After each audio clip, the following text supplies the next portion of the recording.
A new report in the US has found China meddled more in the 2022 midterm election than in the 2020 presidential election because it didn't think the Biden administration would respond harshly. I mean, it says it all really, doesn't it? I mean, remember all that nonsense about the Democrats? They peddled all this stuff about Trump colluding with Russia to interfere in the 2016 election. Former FBI Director Robert Mueller, of course, found no evidence of that.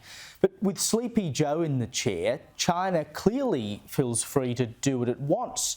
And this report, which has now been declassified by the US National Intelligence Council, said, quote, PRC influence actors had more freedom to operate ahead of the midterms than the presidential election in 2020, probably because PRC officials believed that Beijing was under less scrutiny during the midterms and because they did not expect the current administration to retaliate as severely as they feared in 2020.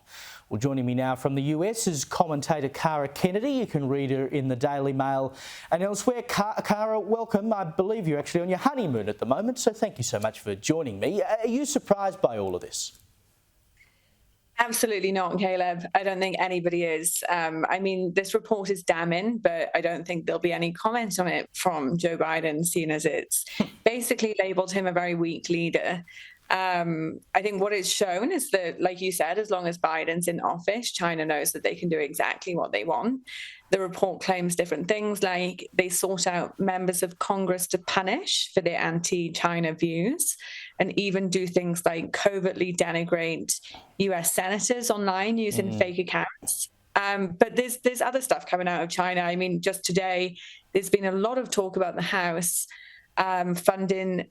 about China funding anti-fossil fuel groups in the US to make the country dependent on Chinese manufacturing. And a lot of Republicans are quick to mention that Biden's former climate advisor is involved. So I think it's proof that China is not scared of this government in any way, and definitely not as much as they were of previous ones. No, I'll tell you, they're certainly not scared of our government in Australia either. I don't know whether you saw the recent visit that Prime Minister Anthony Albanese took to China, but the main thing we gleaned from it was that they discussed whether or not pandas and Tasmanian devils were cute. So we know that they're onto the big stuff. Just sticking with the US, two parents in Michigan have filed a lawsuit against a school after they discovered that their daughter's middle school was allegedly socially transitioning her without their knowledge. So basically the girl was going to school, was being referred to by different pronouns, etc. And the parents only apparently found this out because a document was sent home with, you know, he, him on it instead of she, her. They'd actually been scrubbing this stuff allegedly from documents, so the parents didn't know what was going on. Yeah, Caleb, this is not the first time, and I'm sure it won't be the last, but this story really shows how educational institutions are not only encouraging children to transition, as we've seen in many cases, but also to go out of their way to conceal this very serious thing from parents. In this case, the parents learned of their daughter's social transition, whatever that is, due to a mistake in a letter sent home by a school psychologist. So basically in the letter, they had made an effort to conceal this by changing the pronouns from he, him back to she, her. But one reference, they forgot to change back. So if the parents had checked, if the people who had sent it had checked it, if the school had checked it better, the parents probably still wouldn't know. And then the guidance for Michigan school districts on LGBTQ students states that the disclosures are only made to parents on a case-by-case basis, so they investigate each case. And I mean, well, this little girl is autistic, and seeing a school psychologist, I think, is a pretty good case to be transparent with the parents. I mean, if parents don't know what's going on, it would seem a total abrogation of responsibility. But this is the thing. I mean, you've had court cases, this isn't the only one, running in the US and elsewhere now basically arguing that schools and other entities should be able to usurp the power of the parents. I mean, once you can take the kids away from the parents and do what you want with them, you end up in a very dodgy situation. Now, you've been living in the US for a little while now.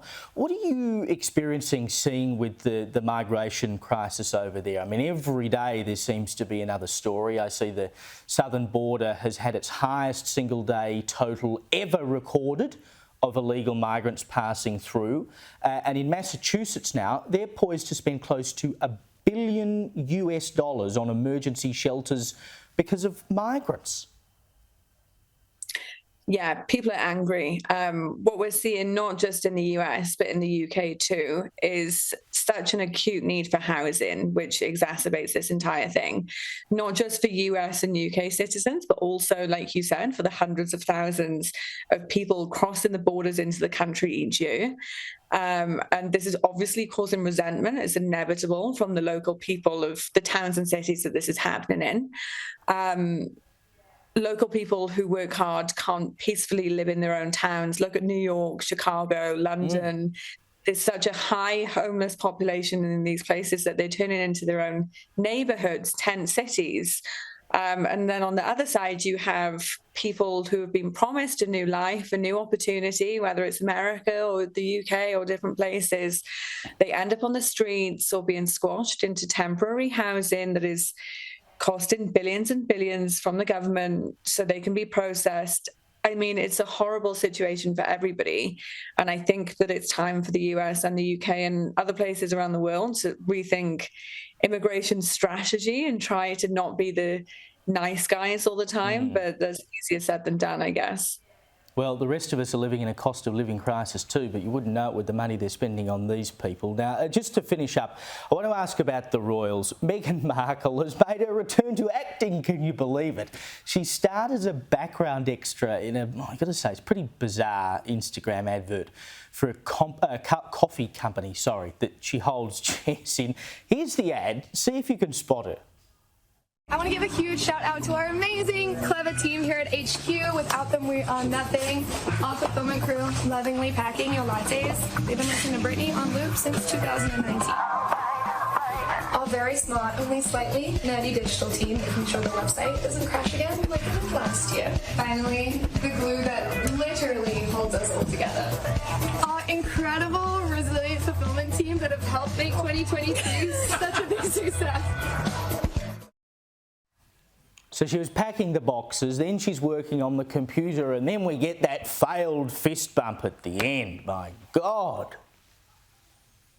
Yeah, this is absolutely bizarre. I mean, it always is when it comes to Meghan and Harry, which is cool to say. But I was actually just in Montecito. You mentioned that I'm on my honeymoon and we're driving up Pacific Coast Highway, and we stopped in Montecito, and it's just such a wonderful place that they could live a very happy, normal life, but instead they have to be very weird. But this is a company that we know Meghan Markle has been involved in since December 2020, so a few months after her and Harry left the royal family. We know that she's invested an undisclosed sum.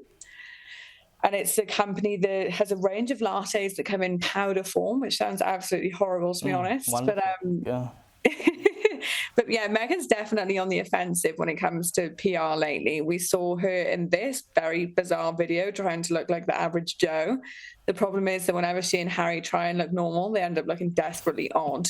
And then the other place that we've seen her in the past few weeks is her and Harry's Christmas card video. They traditionally do a picture, but this one was a video. At the top of it, it was from the Duke and Duchess of Sussex. Of course, they had to get that in. So yeah, she's definitely popped up lately after a quiet few months, but I don't know if it's doing her any good.